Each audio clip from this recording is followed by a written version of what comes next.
Welcome to LuraTech's webinar, Go from a simple scan to an optimized PDF file in just a few minutes with LuraTech PDF Compressor. And I hope that reading out this title here takes actually a lot longer than doing it, what we have in front of us today. So the goal for today really is to introduce you. Most of you are very short-term users or new users or even interested only so far in our PDF Compressor product.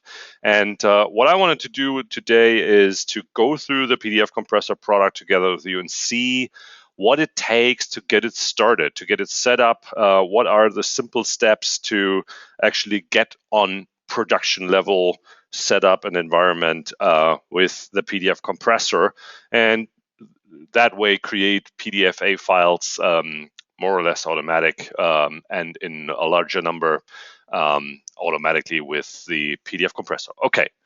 To do so, I prepared one slide only, and this is it. Other than that, I will go into the system and use the PDF compressor itself to go over the single steps and just do it together with you. So the LuraTech PDF Compressor Enterprise, real short for the number of attendees being here today who probably haven't yet put their hands on it. So let me kind of summarize what it is. LuraTech PDF Compressor Enterprise is a tool that offers a comprehensive feature set for scanned documents on the one hand. So in other words, it does compression, and LuraTech, and this is not part of this webinar here, we had other webinars about it, but LuraTech has a compression schema for both black and white scanned documents as well as color scanned documents, where we use so-called layer technology, segmentation, and other to compress color scanned documents as small as the same document in black and white TIFF Group 4 or so would be. So there's compression in PDF Compressor Enterprise. There's OCR in it. Using OCR, we can generate or create full text searchable PDF or PDFA documents. And then there's a whole variety of features in the PDF compressor that allows you to structure your output documents. And that could be done by using barcodes. So think about scanning a constant stream of images on a scanner, thousands and thousands of pages, and all comes in there. And probably you have a barcode on every first page. PDF compressor can easily read that barcode, split documents according to it, name documents according to the barcodes. And it has bookmark functionality built in so that you can probably get better grasp on your content and navigate your content better. And this is just two examples of a whole variety of features around and for document structuring. PDF compressor offers a wide number or large number of different PDF dialects, and by that I put it in quotes here. I do mean like PDF A1, PDF A2, PDF A3. It offers PDF, 1.7 and the others out there, and we will see that when we set up the job in a minute. Then on top of that, there is another large, big group of PDF and document creation related settings and preferences. The PDF compressor is a very powerful tool to create the PDF in the detailed version of how you need it. And it's all possible with the PDF compressor. And we'll touch this and that during our presentation. But the main point about that is, and still it is so quick to be set up and produce something that makes sense. PDF compressor is in most cases not used completely standalone, though it could be used standalone, but in most cases we have at our customers, it is used integrated into different processes. For example, there's a scan software producing images, there is PDF compressor somewhere in the middle, there's different other softwares, and in the end, the process goes all the way into an archive or a document management system. And in order to do so, PDF compressor needs to integrate itself in most cases existing or new workflows, and it does so by being able to batch process, which is the most simple and almost manual way of doing it. But it offers also hot folders. It offers job list processing, where you drop job tickets into the PDF compressor by your calling applications, and the PDF compressor also reports using those ticket files back that it is ready with a specific job, and then your next steps in the process chain can pick up from there. And soon there's available also an API .NET or C interface that allows for even closer integration into workflows and other applications.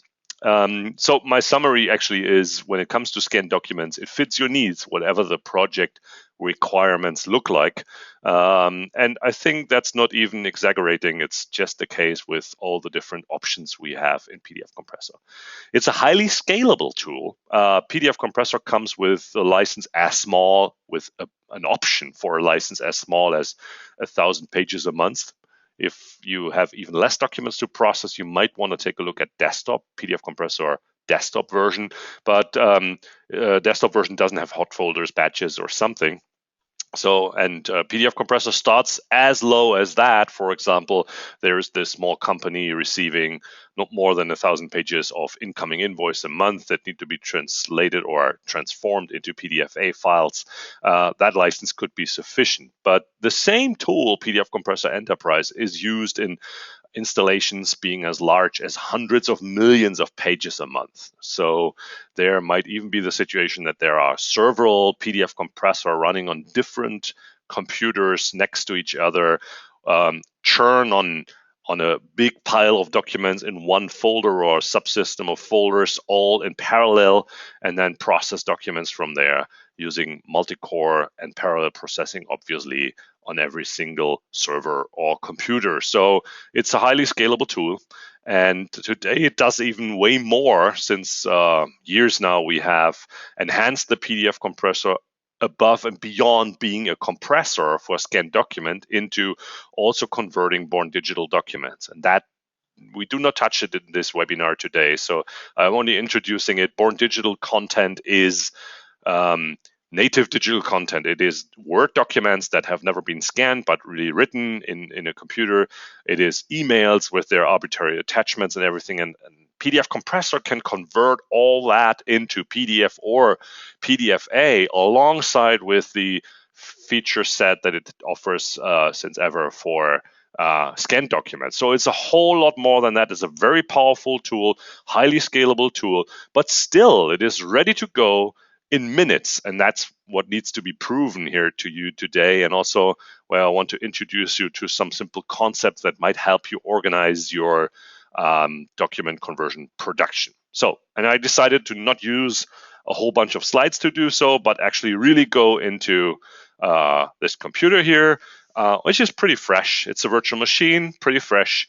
There's no PDF compressor installed in it even, and I'm going to start it as early as that in the process. So when you are interested in PDF compressor, you might inquire us and say, oh, can I get my hands on a demo version? And that's exactly what you get from us by a download link looking like that. It has an individual key in the end.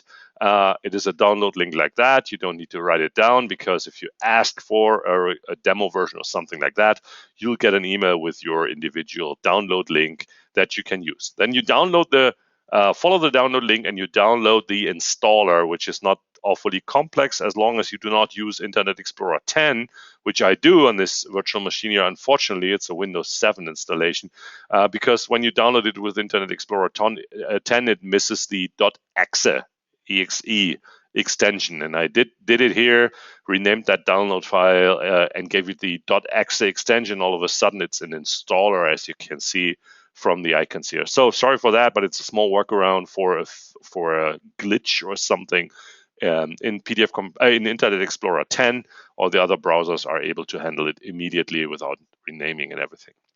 So once you have that executable installer here, what you basically do is run through an installer. It's not awfully interesting, but what pops up here is you need administrative rights on your computer to be able to install our software. A Windows service is included there, and thus you need it. And I have it here, so I allow the installer to run. And again, there's not so many interesting things here. Read the license contract, probably accept it if you like. And then you get on this screen here. And this screen here says you can, and by my introduction, you should know how to tell it apart. You can install the basic package of PDF Compressor Enterprise, and you could also install the Born Digital option here. Again, this is used for converting emails, Office files, and whatnot that is Born Digital into PDF or PDFA, but that's not part of our webinar today, so I skipped that. And in order to make this all happen in a couple of minutes, as promised, I'm going to hit go on and install. Sorry for the German language. This will automatically switch, for example, to English if you run it on an English language or English localized operating system, Windows 7 version in this case, or a Windows Server operating system, where it also does run on. Now it installs and registers a service, which is part of the PDF compressor, and I'm talking about the architecture in a second. As soon as we are through this is where the service is registered. And here we go. I'm not going to start it immediately because I want to show you something, and we're done. PDF compressor is installed, basically the process you do once you downloaded it through the download link. I didn't start it, but for those of you who have a close look on my screen, you still see it down here as an icon, and that's the PDF compressor icon, because the PDF compressor is split in two parts.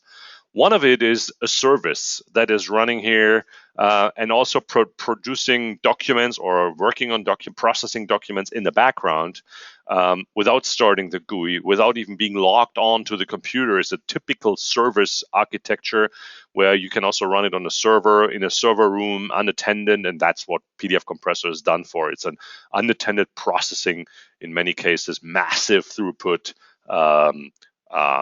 tool. Now, let me real quick remove it here. Now, that's the time when the PDF compressor is really stopped, when I remove it from the taskbar. In other words, stop the service, which is not what I want. So I have to restart it. PDF compressor running here. Now, when I start it, it starts the service, and it also on top starts the GUI. And the GUI is used for configuring everything. For example, if you bought the product, you get the same download link, download it from here, but then you still need a license. And I'm going to request a license now by File, Options, and you go into the license part of it and say Request License, and store this encrypted request file, sorry for that, encrypted request file, store it on the desktop of your computer or somewhere else where you can access it, save it. And what I'm going to do now is, in the meantime, while we are going through more features of the PDF compressor, I'm going to send this request file for a license to our support team, which would be the same thing that you would do. Support at LuraTech.com is where it has to go, and it's a license request. And if you want to help us in our support team, you could probably write down your invoice number if you bought it, or your account manager's name, at least your company name, and what you want to have the license for down here, so that they understand what it is and where to put it into which case. So I asked them for a demo license for Karsten's, that's my name, webinar. Webinar. And what I'm going to do is I'm going to attach that file we just created. Again, it's a text file with some not making sense characters in there that allows us to send a license specific for my computer here. Okay, so I'm going to send this out as webinar at LuraTech.com, request a license, demo license for Karsten's webinar, send it out. And while we wait for our license to hopefully appear here, they do some basic checks in the background now. For example, did I pay my invoice and whatnot? But you know the deal. I can already show you something like how to process a document. I have a stack of test files here. And those are TIFF files, uncompressed, super large, obviously. But however, it's a sample file. I drop it into the field of, or into the list of jobs that the PDF compressor does, and it creates a job entry that I can now go into and give individual settings, and all the individual settings, walk through them in a while. And once I did that, I have created a job. Now, this job will be run with default properties. So whatever we in the installer put in there as being the default properties is used now for this job. And if you have specific default properties, you can edit those default properties, which is all the properties, and set, for example, your default properties to create PDFA 1P or something like that with this and this settings.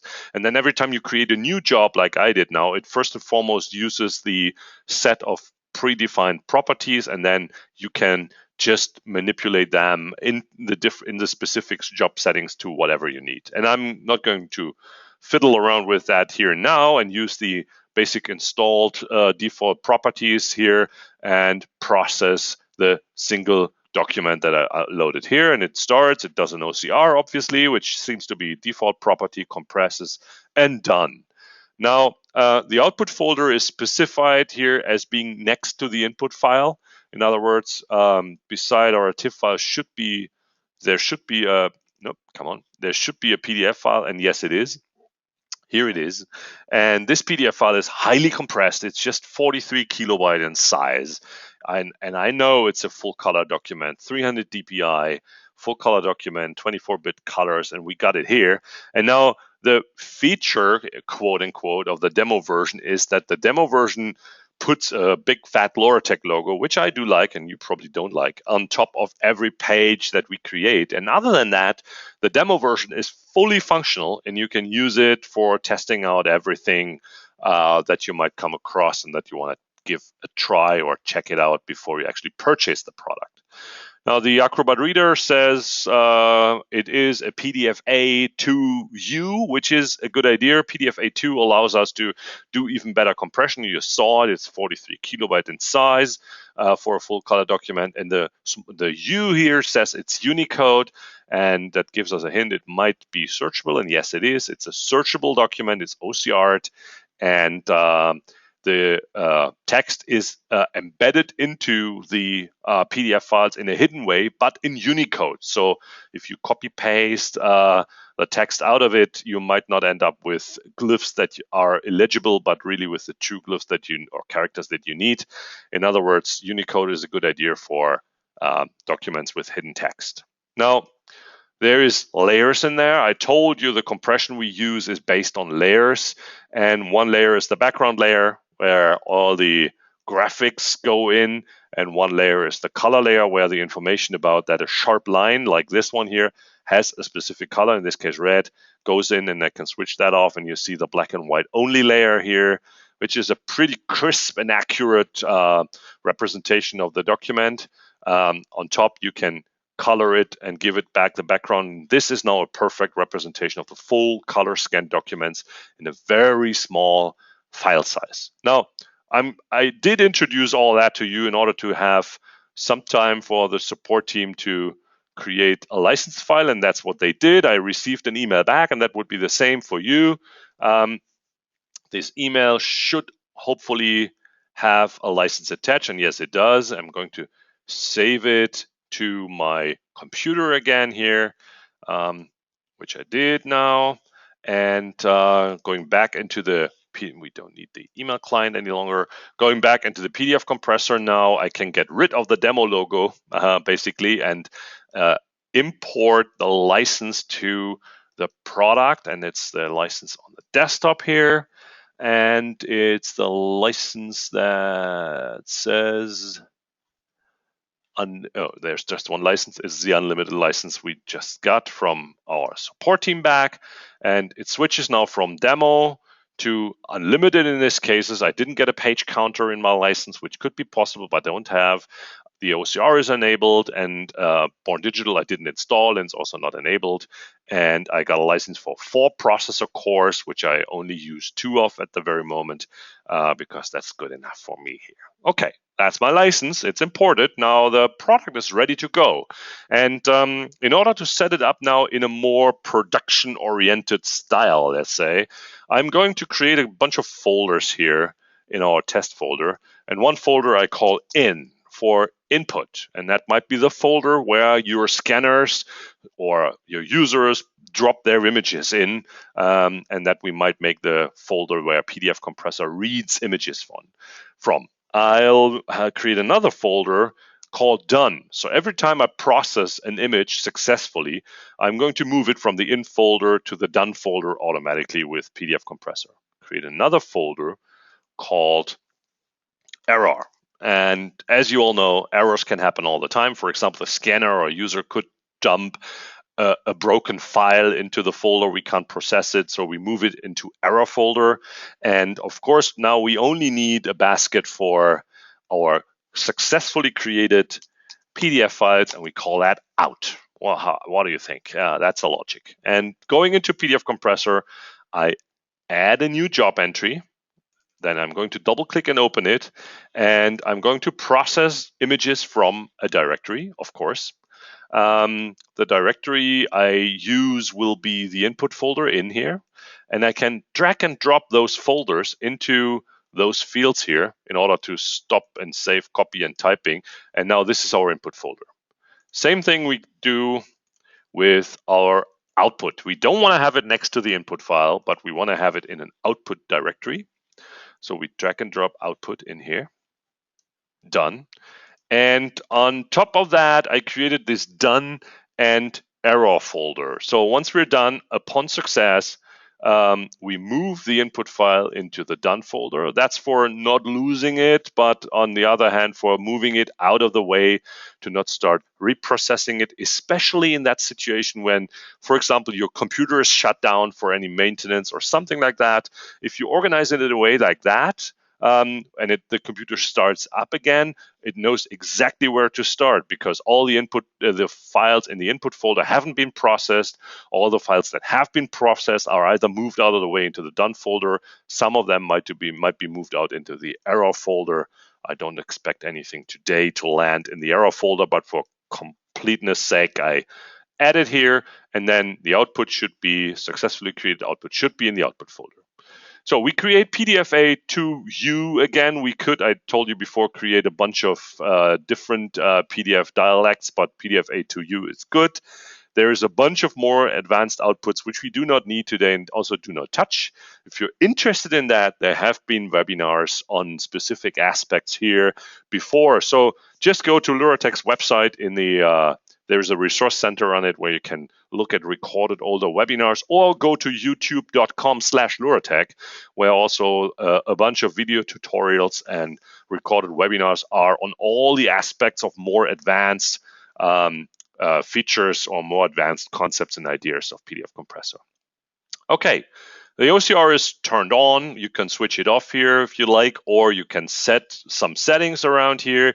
You could also go back in here and add more than these languages. So these languages are not a limitation for our OCR dictionaries. These languages are only a limitation in terms of we wanted to minimize the package that needs to be downloaded for the PDF compressor by skipping all the not so recently used or not so often used languages and only leaving some defaults in here. In case you're interested in any different language, and there's almost 200 available, just drop us an email to support@LuraTech.com and ask for the download link for the package of extra languages, and then there's an installation, or let's say a description on how to add it, and then it will all list up here, and you can select also different OCR languages. Okay, let's quickly go into compression. We use MRC compression, mixed raster content. That's the layer compression we already took a glance at. We use JPEG2 for black and white, and a whole bunch of other settings. Again, I recommend LuraTech on YouTube to take a look at more details about the MRC compression. There's definitely videos there and on the resource center on our website. Quality settings here, but I leave it all as it is. And yeah, and can already run it. So in other words, this job now is set up in a style that is processing as much as you drop into the input folder, document by document, in parallel. It does parallel processing already.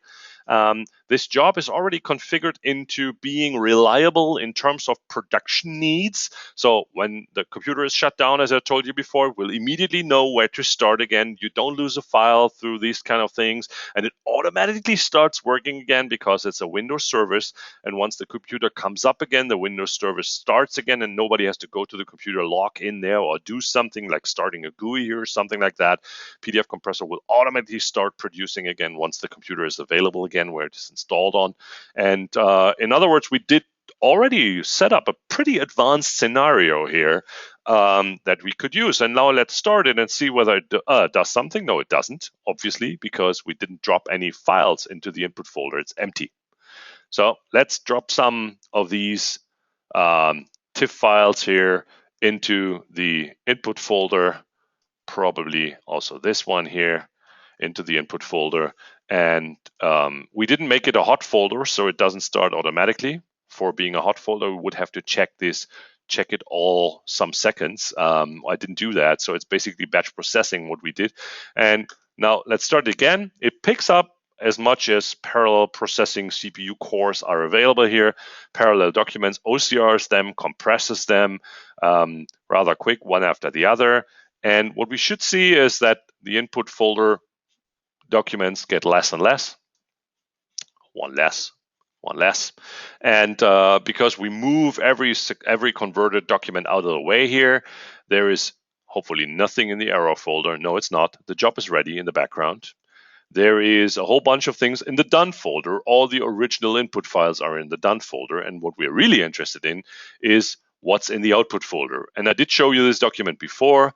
Again, it's now 40 kilobytes because we didn't have to put the LuraTech demo logo in there. So it's 40 kilobytes. It has the same settings, PDF A2U and OCR in it. So let's quickly start it again. And again, you can see the layering and the compression, background, text color.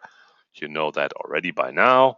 And you can also see it's a PDF A2U file. Again, it's color scanned 300 dpi, and thus a very small file compared to what we did. So what did we do? We created an error-proof, secure setup and environment in, what was it? Net 15 minutes time, probably, and created searchable, high compressed, color scanned PDF-A compliant output with LuraTech PDF Compressor Enterprise. So I'd say mission accomplished. And I did show you and prove that it is possible. It's a very complex tool, and we barely touched the surface in terms of what settings are in there. And it was ready to go in merely a couple of minutes. Mission accomplished means we're almost done for today. So I'm already here to say thank you. If you have a couple of more questions, you can still type them in. I take a look at it. But while you're typing, I'm saying thank you for attending today's webinar on setting up and getting the PDF Compressor Enterprise going in minutes, and even for an almost production-ready environment, creating highly optimized PDF-A files from your ordinary scans. If you're interested in and you haven't yet, just drop me an email. You see my contact data on the screen here, and you'll get a free demo copy of our PDF Compressor Enterprise if you're interested in. If you're a buyer, I hope you learned something about to set up your PDF compressor, probably some small tricks and tips like dragging and dropping folder names and file names into the PDF compressor, saving you some typing, setting up your next couple of jobs that you probably are going to use. Okay, thank you very much. Not so many questions here. I got one. And the question is, how does the PDF compressor update, or how do we get updates for? That might be a question of a customer here today who is obviously already using PDF compressor, and how do we understand what's in the next version and so on? Yeah. Okay, we took away, and I'm going to take a look at it again, so show you. We did choose a way of not automatically updating the PDF compressor software anytime there's a new version out, because this is a production level tool. And when you do production, you might run PDF compressor 24/7, creating thousands and thousands of images in an hour or every hour. And therefore, you might not want to actually change the system during production, or having the system change itself to a new version during production. So what we did, we built in some information about what version you have at the very moment, obviously, but you also build into the product a check for updates button here. So that will tell you the version you have. It will tell you what the most recent version is, and it has a browse version history button. So in other words, you can understand when you're still running, say, 7.10.21, and you got the hint from the PDF compressor, which will also pop up as a box as you like, that you have a new version available, 7.10.41, and you're saying, is this something for me? You can go through the release history, take a look at it, understand, okay, that's a feature I need. And if it's a feature I need, you can then download again with the download link, update it. The updates are created in a way that they will just be installed on top of the existing infrastructure. And though we, of course, recommend to back up everything, the normal way of doing is after the update installation, you still have your job list in here and all your settings, and also the license is not damaged. There is another question coming up right now. It says, is it possible to not have the copies of the files in the done folder? Yes, it absolutely is. I told you it's very, very configurable. So you could treat it in many different ways. You could, for example, handle the input file by, no, that's the arrow folder, the done folder, by just keeping the input file where it is in the input folder. PDF compressor understands that it did process the file already and wouldn't reprocess it. But in order, when it starts again after the server is rebooted or something like that, it might run into the same file again and reprocess it. So it's not actually a very good idea in production environment to keep the file where it is. But what you could do is, beside of moving it out of the way, you could just delete the input file. You can leave it, you can delete it, or you can move it out of the way into any folder that you want. And then on top of that, you can select whether you are ready to overwrite existing. For example, it's processed a second time for any reason. Does it overwrite or not? Does it throw an error or warning for that? Again, we're talking about the input files here.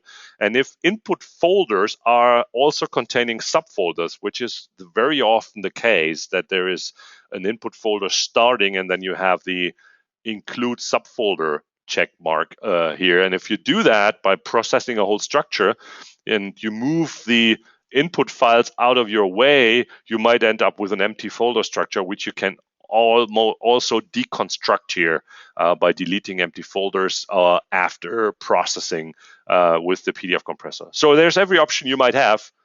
Leave it untouched, delete it, move it out of the way for the input folder. You're not required to move it into the done folder. It's just in production environments, probably a very good idea to do so. And not immediately delete it, because something goes wrong. You never know. You need to have a rescan. You want to have a check, a quality check between the output and the input file at some point. And now you deleted the input file. So what was it? Therefore, we move it out of the way. Normally, our customers move it out of the way and then delete it every some weeks or every some day, probably by something like an automated script in Windows or something else. So variety of options there. Hope the question is answered. Okay. No more questions at this point. I saw some people dial in right now, but folks, unfortunately, I'm done. Once more, I thank you very much for attending this webinar. For those who dialed in very, very late, this webinar is recorded and will be available early January on our YouTube channel and on the LuraTech.com webpage for taking a look at it. If you need it earlier for any reason or want to have it earlier, also for those who have been here on time, I want to have it earlier for sharing it with a colleague or something like that, drop me an email. If you want to have your free demo version of PDF Compressor Enterprise, drop me an email. For any more questions that come up after the session, drop me an email or even give me a call. It's available here. Write down the contact data. And I hope to have you as guest in one of our next webinars in the series of webinars at LuraTech that we on a very regular basis have. Check out our e-news, check out our website, luratech.com. And thank you very much for attending today's